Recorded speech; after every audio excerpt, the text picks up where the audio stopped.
dadka waxaan u sheegaynaa hadda laascaano intay yimaadeen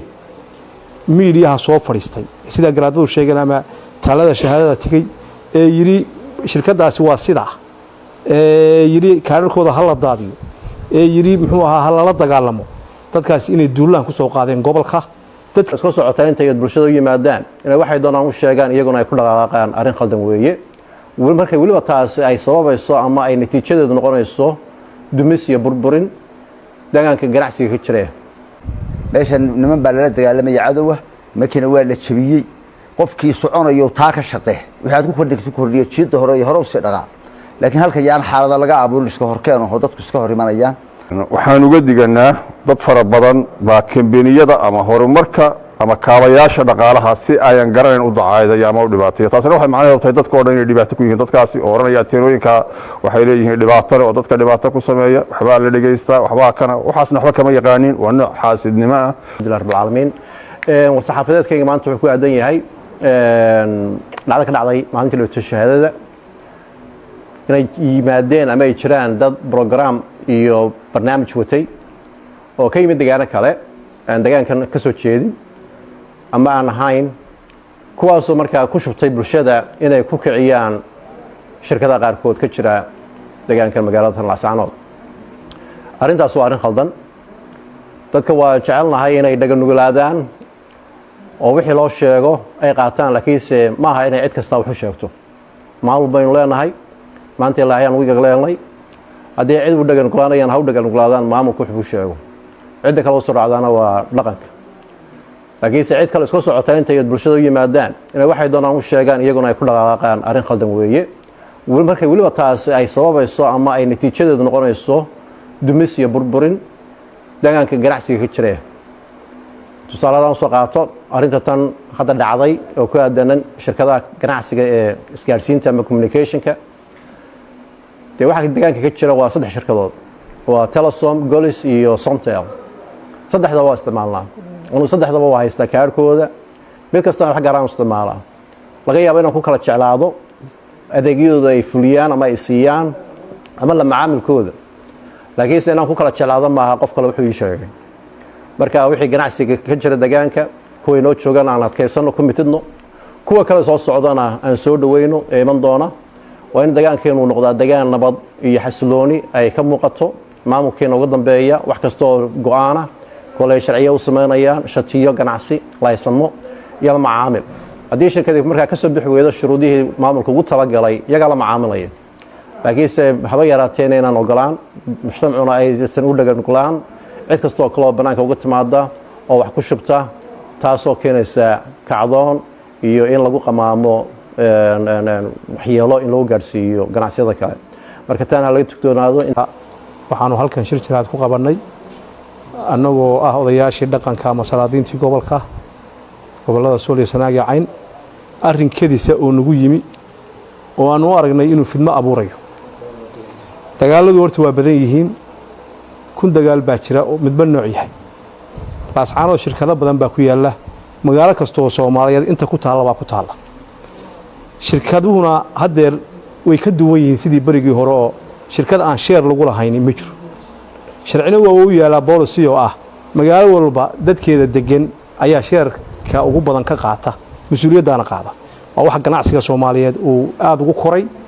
waa wax ganacsiga Soomaaliyeed oo adduunka qayb ka mid ah ugu noqday waxa keenay wax walba share baa lagu yeeshay waayo hadii nin yiraahdo waxaan aniga iska leh oo aniga kaliya bay u shaqeynaysaa waxa dhici karta in ganacsigaas horumar waayo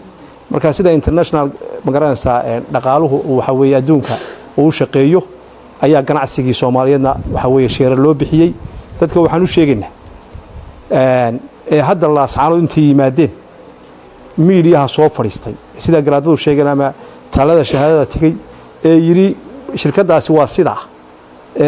yiri kaararkooda hal la daadiyo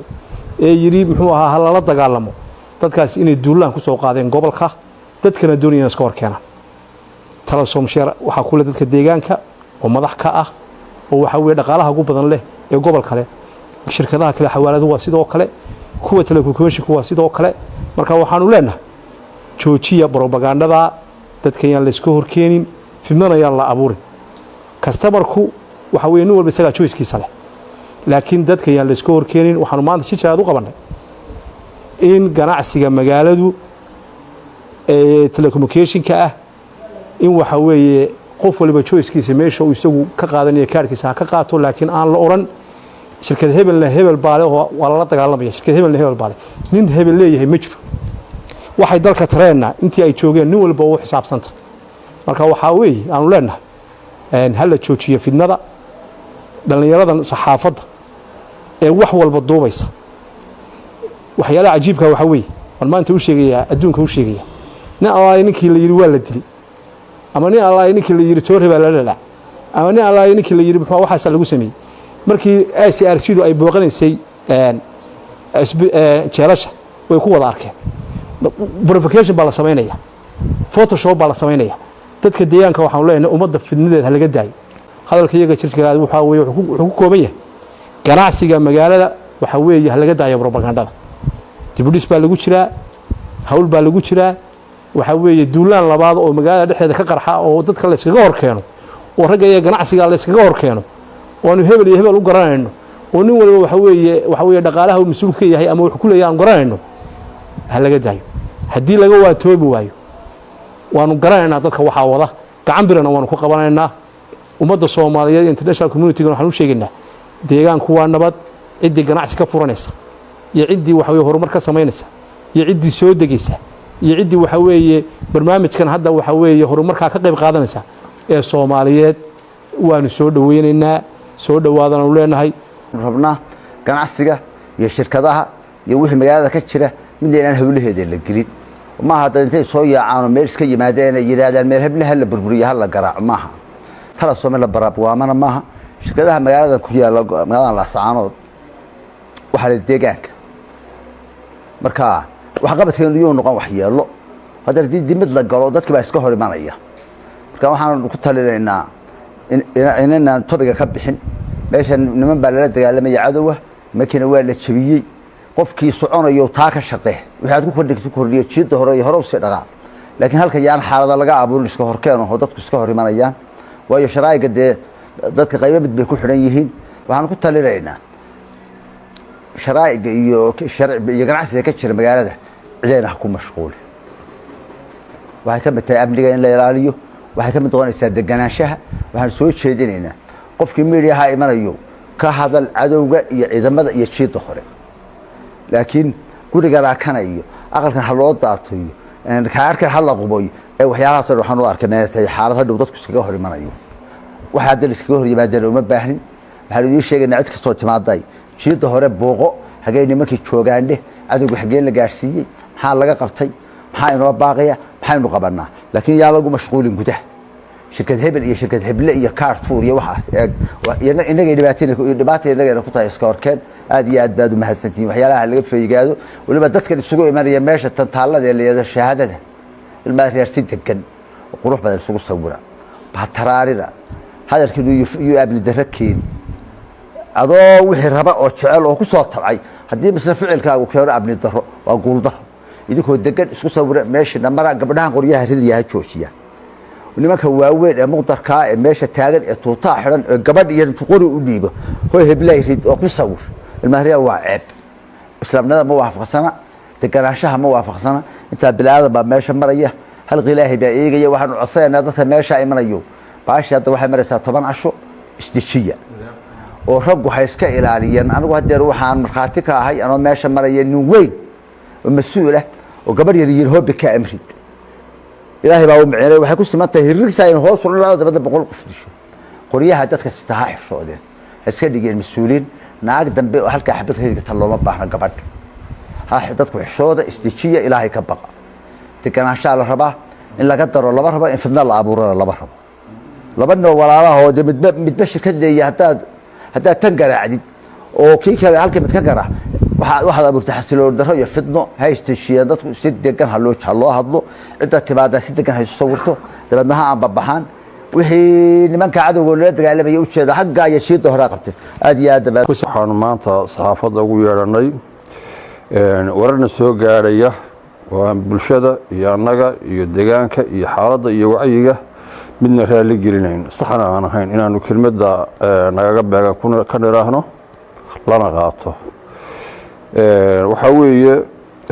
meeshan dagaal baa ka dhacay dadcada waa ku soo duulay dagaal baa lala galay maasha Allah waa lagu guuleystay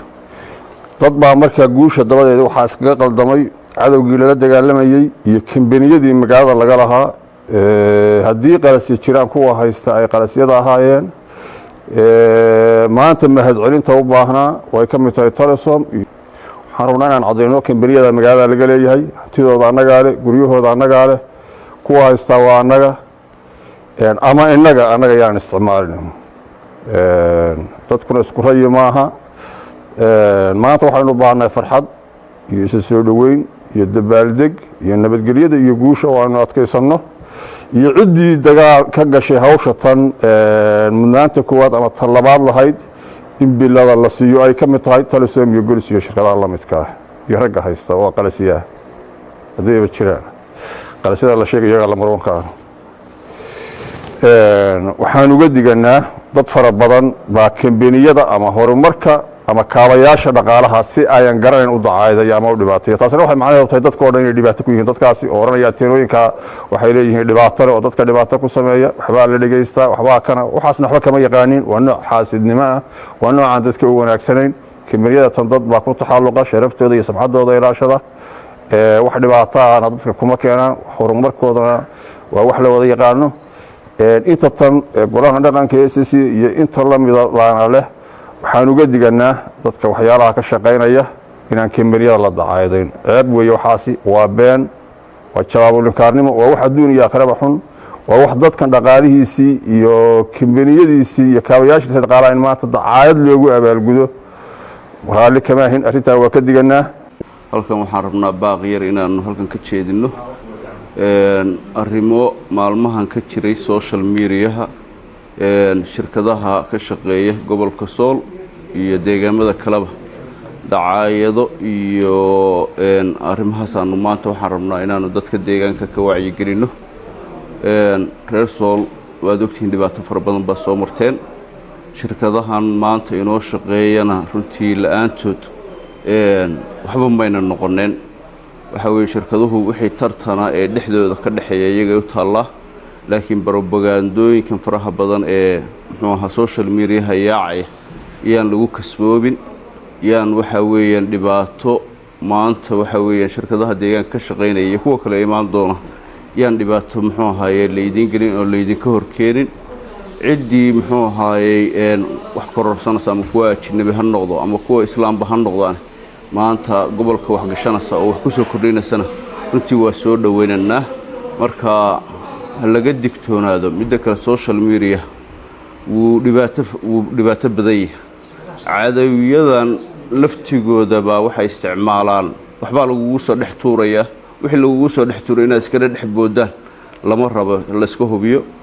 waxaa inoo jira xawaaladaha jira shirkado telefoonaa jira Golis iyo Telesom baa maanta muxuu ahaa ilaa shalay ilaa daraad arrimahooda laga wada hadlayay waa laba shirkadood labadaba waa u baahan inay deegaanka shaqeeyaan oo kuwa kalena inoo yimaadaan marka xaaladan ha la inoo dajiyo shirkaduhu waa shirkadaheena sheerarka